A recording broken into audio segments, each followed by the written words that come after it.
Hello guys, welcome to my channel. एक बार फिर से स्वागत है आप सबका हमारे नए वीडियो में।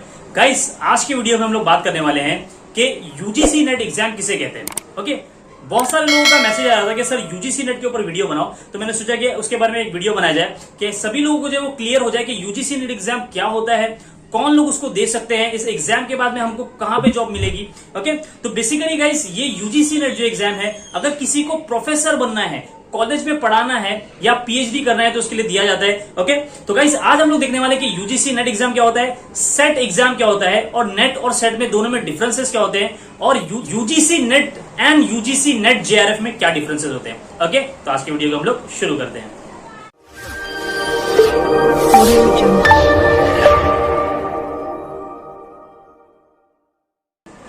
ओके गाइस, आप देख सकते हो स्क्रीन पर।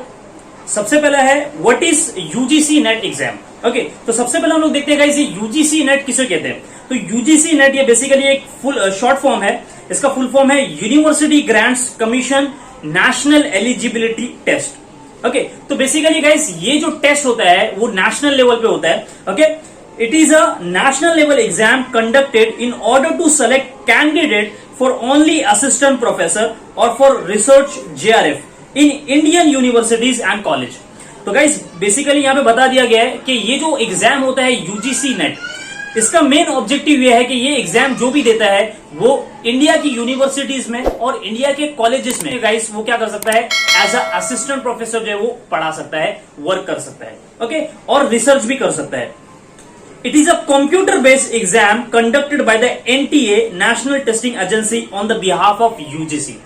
तो गाइज यहाँ पे बताया गया ये जो एग्जाम लिया जाता है यूजीसी नेट का वो कंप्यूटर बेस्ड होता है, यानी कि ऑनलाइन एग्जाम होता है। आपको सेंटर पे जाके जो है वो कंप्यूटर में जो है वो एग्जाम देना होता है। आंसर हमको वहां पे नहीं लिखने होते हैं, हमको सिर्फ ये एमसीक्यूज टाइप में क्वेश्चंस होते हैं। हमको जो है वो सिर्फ टिक करना होता है कि 4 ऑप्शन में से जो है कौन से आंसर जो है वो करेक्ट होते हैं। ओके, तो गाइस यहाँ पे बताया गया जो एनटीए है, नेशनल टेस्टिंग एजेंसी, ये एग्जाम करवाता है, यानी कि एग्जाम करवाने की, पेपर बनाने की जिम्मेदारी जो है वो एनटीए की होती है, और वो करवाता है on the behalf of the UGC. UGC basically एक स्टैट्यूटरी बॉडी है, गवर्नमेंट की बॉडी है। यूनिवर्सिटी ग्रांट्स कमीशन जो है बड़े बड़े कॉम्पिटेटिव एग्जाम करवाता है। ओके, तो यूजीसी की तरफ से जो है वो नेट एग्जाम करवाया जाता है। ओके, तो गाइस अगर आप यूजीसी नेट का एग्जाम क्लियर कर देते हो तो गाइज आप जो है वो इंडिया की सारी यूनिवर्सिटीज एंड कॉलेजेस में जो है वो पढ़ा सकते हो। डिग्री कॉलेज की मैं बात कर रहा हूं, आपको बीकॉम वालों को पढ़ाना है तो आप जो है वो उसको पढ़ा सकते हो।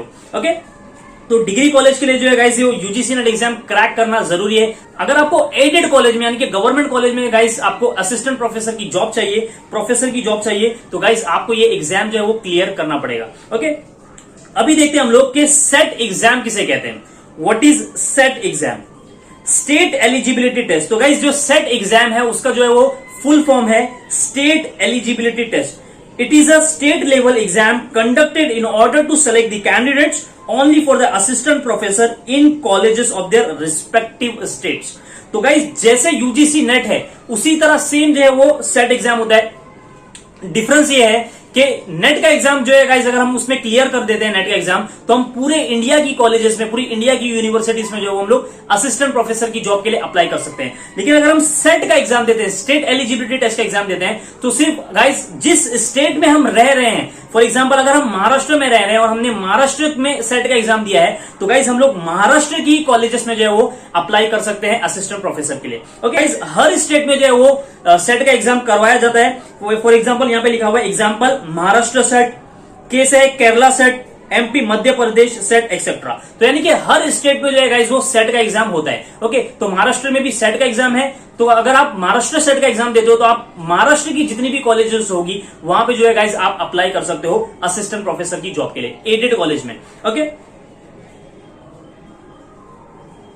अभी गाइस हम लोग देखते हैं what is the difference between the UGC net and set exam, कि नेट में और सेट में क्या डिफरेंस है। बेसिकली ये दोनों, मैंने पहले तो एक डिफरेंस बता दिया कि अगर आप नेट क्लियर करते हो तो आप पूरे इंडिया में जो है वो एलिजिबल हो जाते हो कोई भी कॉलेज में अप्लाई करने के लिए। लेकिन अगर आप सेट का एग्जाम देते हो तो गाइस आप सिर्फ जो स्टेट में रह रहे हो वहीं की कॉलेजेस में जो है आप अप्लाई कर सकते हो। ओके, तो पहले देखते हैं क्या लिखा हुआ है। It is conducted twice in the year, June and December. तो गाइस बताया गया जो यूजीसी नेट का एग्जाम होता है वो साल में 2 बार रखा जाता है, एक जून में होता है और एक दिसंबर में होता है। अभी कोविड की वजह से जो पूरा सिस्टम बिगड़ गया है तो वो जो दिसंबर में होने वाला था उसको मई में ट्रांसफर कर दिया, अब मई में से भी वो कैंसिल कर दिया गया। अभी जो है अभी तक डेट आया नहीं कि एग्जाम कब होएगा। ओके, तो बेसिकली गाइस जो नॉर्मल डेट है वो है जून एंड दिसंबर, यानी कि साल में 2 बार कराया जाता है ये एग्जाम, जून में और दिसंबर में। ओके, वही अगर महाराष्ट्र सेट की बात करें तो it is conducted once in a year.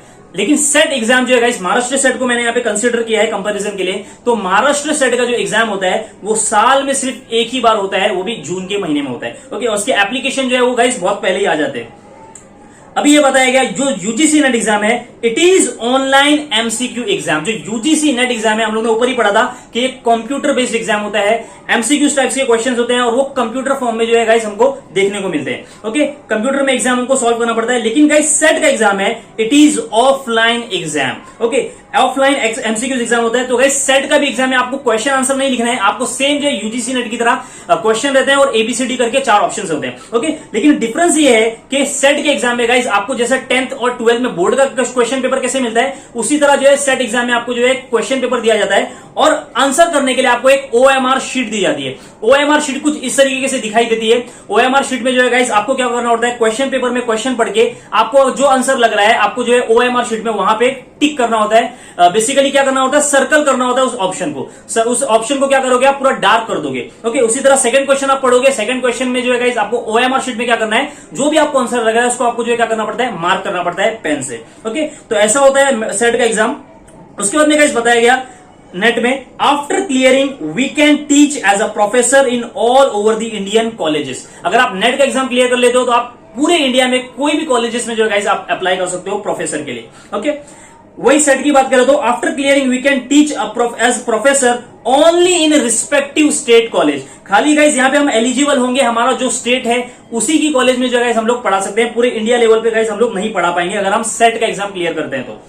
उसके बाद में एलिजिबिलिटी बताएगी, बहुत ज्यादा इंपॉर्टेंट पॉइंट है कि ये एग्जाम कौन दे सकता है। क्या एक बीकॉम करने वाला स्टूडेंट इस एग्जाम को दे सकता है या एमकॉम करने वाला स्टूडेंट जो है इसको एग्जाम को दे सकता है, अभी हम लोग को यहाँ पे पता चलेगा। तो गाइस यहाँ पे बताया गया master degree compulsory with 55% for open category.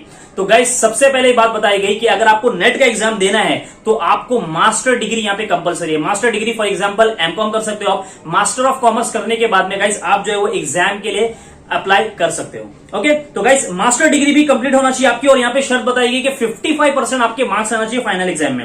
Okay, इससे कम आएंगे तो आप जो है वो अप्लाई नहीं कर पाओगे। For open category EWC and 50% for PWD SC ST OBC. तो गाइस जो बाकी जो एक एससी वाले हैं एसटी वाले हैं, ओके, जो फिजिकली हैंडीकैप होते हैं उन लोगों के लिए जो है कम परसेंटेज बताया गया है कि 50% भी अगर आपका मार्क्स आ गया एमकॉम में तो गाइस आप क्या कर सकते हो, अप्लाई कर सकते हो नेट एग्जाम के लिए। ओके, और नेट एग्जाम का यहाँ पे बताया गया कि ये एग्जाम रखा जाता है फॉर 81 सब्जेक्ट। तो गाइस नेट एग्जाम जो है वो 81 सब्जेक्ट्स में रखे जाते हैं, यानी कि अगर मुझे लगता है कि मुझे कॉमर्स का टीचर बनना है तो गाइस मैं कॉमर्स सेलेक्ट कर सकता हूं सब्जेक्ट। अगर मुझे लगता है कि सिर्फ मुझे इंग्लिश का प्रोफेसर बनना है तो गाइस मैं सेलेक्ट कर सकता हूं वहां पे फॉर्म भरने के टाइम पे मुझे सिर्फ इंग्लिश का प्रोफेसर बनना है। ओके, तो गाइस ऐसा जो है गाइस 81 सब्जेक्ट्स होते हैं। 81 सब्जेक्ट में आपको सेलेक्ट करना है कि आपको किस एग्जाम के लिए जो है गाइस, तो 81 में से गाइस आपको सेलेक्ट करना है कि आपको कौन से सब्जेक्ट के लिए जो है प्रोफेसर बनना है। ओके, सेम उसी तरह जो है एलिजिबिलिटी है गाइस सेट एग्जाम में भी वही है कि मास्टर डिग्री होना चाहिए, 55% होना चाहिए ओपन कैटेगरी के लिए और इकोनॉमिक वीक सेक्शन के लिए और 50% होना चाहिए पीडब्ल्यूडी के लिए, SC ST and OBC category के लिए। ओके, और गाइस सेट एग्जाम जो है वो 32 सब्जेक्ट्स के लिए करवाया जाता है। ओके, तो चाहे अगर आपको उर्दू का टीचर बनना है तो गाइस आपको वहां पे सब्जेक्ट मिल जाएगा उर्दू, अगर आपको हिस्ट्री का टीचर बनना है तो आपको मिल जाएगा वहां पे सब्जेक्ट हिस्ट्री। ओके, आगे बढ़ते हैं हम लोग। अभी गाइस यूजीसी नेट का जो एग्जाम देते हैं वहां पे कंफ्यूजन होता है कि जब हम फॉर्म भरते हैं यूजीसी नेट का तो वहां पे आपको 2 ऑप्शन देखने को मिलते हैं, एक होता है यूजीसी नेट, एक होता है UGC net JRF. JRF basically होता है जूनियर रिसर्च फेलोशिप। तो गाइस नेट का और सेट का और नेट जेआरएफ का तीनों का सिलेबस जो है गाइस वो एग्जैक्ट सेम होता है, यानी कि कुछ दूसरा पढ़ के नहीं जाना है, हमको सेम चीज पढ़ के आना है तीनों एग्जाम के लिए। और ये तीनों एग्जाम जो है गाइस वो सेम ही होते हैं। सेट एग्जाम जो होता है वो ऑफलाइन होता है और नेट जेआरएफ जो होता है गाइस वो ऑनलाइन होता है। तो नेट और नेट जेआरएफ में ये डिफरेंस है गाइस कि अगर हमने फॉर्म भरने के टाइम पे नेट जेआरएफ पे क्लिक किया है तो इसका मतलब यह है कि अगर हम जो है वो एग्जाम क्लियर कर देते हैं नेट जेआरएफ का, उसके बाद में गाइस हमारे पास ये ऑप्शन मिलता है हमको कि हम लोग जो है वो पीएचडी में एडमिशन ले सकते हैं और उस पीएचडी का जो खर्चा होता है गाइस वो गवर्नमेंट देती है हमको।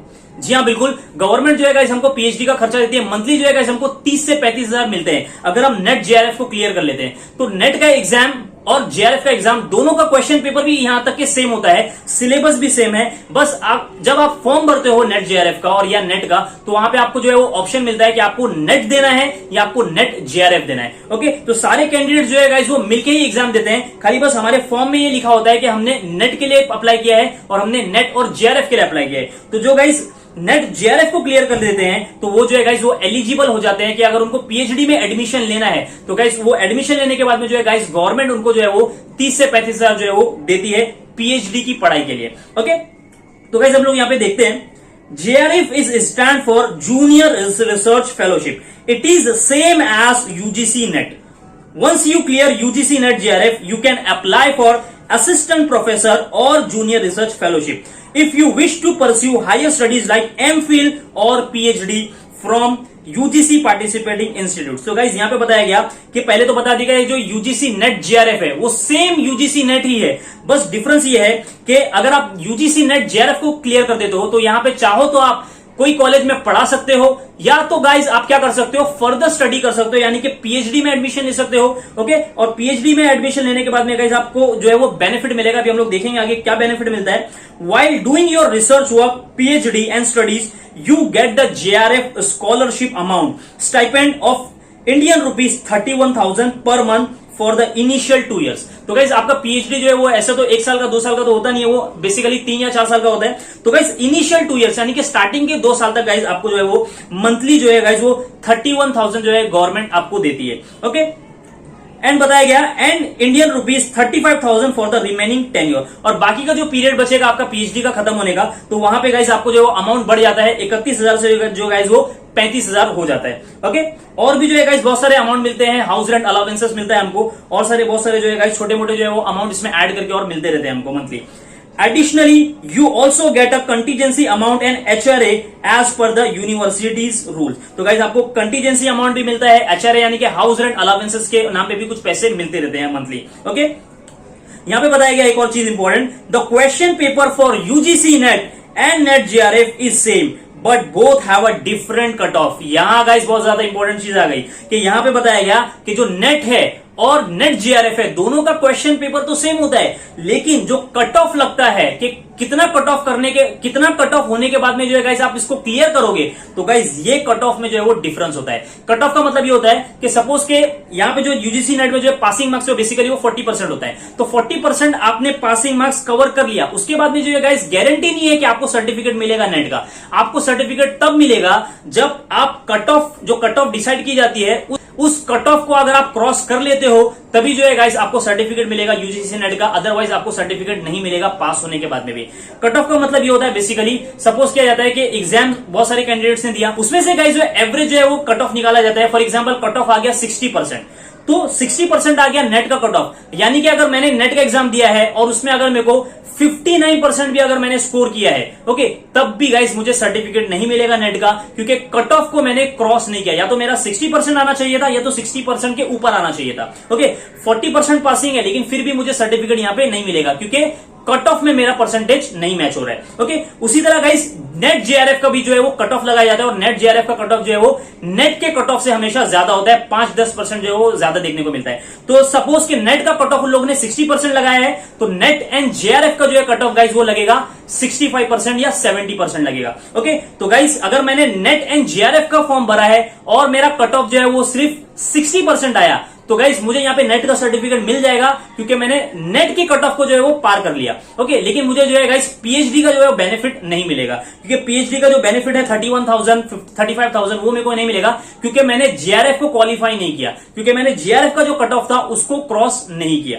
ओके, तो ये डिफरेंस है दोनों में। ओके, तो गाइस यही एडवाइजेबल है कि आप जब भी फॉर्म भरोगे नेट का तो आपको नेट जेआरएफ ही भरना है। ओके, क्योंकि अगर आपका जो है वो नेट की कट ऑफ में भी अगर आपका परसेंटेज आ गया तो आपको जो है सर्टिफिकेट तो मिल जाएगा असिस्टेंट प्रोफेसर का, लेकिन गाइस अगर आप सिर्फ नेट का एग्जाम देते हो, नेट का सिर्फ फॉर्म में भरते हो और आपका जो है सपोज के आपका कट ऑफ जो है वो नेट जेआरएफ से भी आगे चला गया, तो आप जो है फिर भी जो है वो पीएचडी का बेनिफिट जो 31,000 जो स्कॉलरशिप मिल रही है उसका बेनिफिट नहीं ले पाओगे क्योंकि आपने एप्लीकेशन भरा है सिर्फ नेट वाला। ओके, तो इसलिए जब भी आपको फॉर्म भरना है तो आपको नेट एंड जेआरएफ वाला ही फॉर्म भरना है। ओके, तो इसमें आपका जो है नेट भी क्लियर हो जाता है और अगर आपका जेआरएफ की कट ऑफ में आ गया तो वो भी साथ में जो है आपका क्लियर हो जाएगा।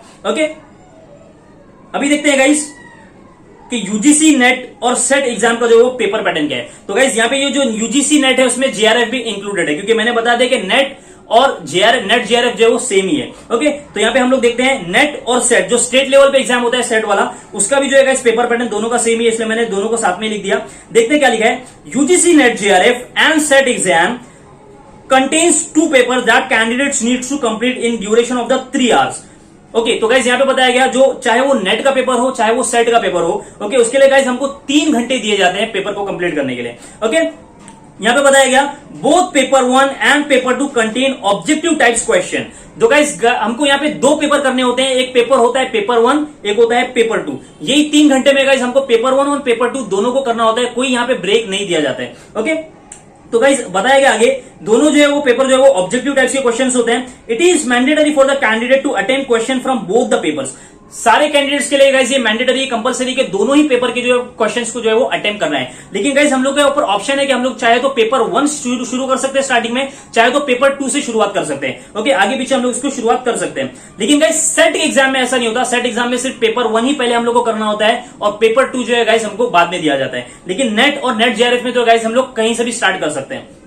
उसके बाद में बताया गया paper 1 is all about logical reasoning aptitude and paper 2 is chosen subject like commerce management etcetera. तो इंपॉर्टेंट बात बताई गई, जो पेपर 1 होता है गाइज, पेपर 1 जो है वो लॉजिकल वाला पेपर होता है, लॉजिकल रीजनिंग होता है, एप्टीट्यूड से रिलेटेड होता है। यानी कि जो गाइज आपका एप्टीट्यूड चेक किया जाएगा, आपकी लॉजिकल रीजनिंग चेक की जाती है। तो गाइज वहां पे जो है वो लॉजिक से रिलेटेड जो है वो नंबर से रिलेटेड, मैथ्स से रिलेटेड जो है वो क्वेश्चन देखने को मिलते हैं। ओके, और पेपर 2 जो है गाइस वो हमारा होता है सब्जेक्ट रिलेटेड। यानी कि सपोज अगर मैंने कॉमर्स सेलेक्ट किया है सब्जेक्ट, तो वहां पे जो गाइस कॉमर्स का पेपर होगा पेपर नंबर 2। अगर मैंने इकोनॉमिक्स सेलेक्ट किया है तो पेपर नंबर 2 मेरा सिर्फ इकोनॉमिक्स का होगा। ओके, उसी तरह अगर मैंने उर्दू सेलेक्ट किया है तो पेपर नंबर 2 जो है गाइस वो मेरा उर्दू का होगा। ओके, अब देखते हैं नेट और सेट पेपर की जो है गाइस क्वेश्चन नंबर कितने मार्क्स दिए जाते हैं उसके। तो गाइस पेपर 1 जो है वो नंबर ऑफ क्वेश्चन, यानी कि पेपर 1 में 50 क्वेश्चन पूछे जाते हैं, यानी कि 50 एमसीक्यूज पूछे जाते हैं और उसके मार्क्स मिलते हैं गाइस हमको 100 मार्क्स। ओके, और जो पेपर 2 है गाइस वो उसमें 100 क्वेश्चन पूछे जाते हैं और मार्क्स मिलता है 200, यानी कि पर क्वेश्चन 2 मार्क्स मिलता है हमको। एक क्वेश्चन करने पर हमको 2 मार्क्स मिलते हैं। ओके, तो टोटल क्वेश्चन हो गए 150 क्वेश्चन, 150 क्वेश्चन, और टोटल मार्क्स हो गए 350 मार्क्स। ओके, तो गाइस 150 क्वेश्चन होते हैं, 50 क्वेश्चन जो होते हैं वो पेपर 1 के होते हैं और 100 क्वेश्चन जो है वो पेपर 2 के होते हैं। ओके, तो गाइस इसमें से जो है गाइस आपको 150 क्वेश्चन में से गाइस आपको जो है कम से कम 130-140 जो है वो क्वेश्चन जो है वो 100% आपको करेक्ट होने ही चाहिए, तभी जो है आप क्लियर कर पाओगे, अदरवाइज आप क्लियर नहीं कर पाओगे यूजीसी नेट और सेट का एग्जाम। ओके, तो 150 क्वेश्चन में से एटलीस्ट आपको जो है वो 130-140 क्वेश्चन जो है कंप्लीट होना ही होना चाहिए। ओके, तो बस यही था, बताना था। ओके, तो गाइस आज के वीडियो को हम लोग यहीं पे एंड करते हैं। होप कि गाइस आपको वीडियो अच्छा लगा होगा। अगर आपको मेरा वीडियो अच्छा लगता है तो प्लीज इसको लाइक करिए, दोस्तों में शेयर करिए और चैनल पे नए तो सब्सक्राइब करिए। ओके, मिलते हैं हमारे नए वीडियो में, जब तक के लिए गुड बाय।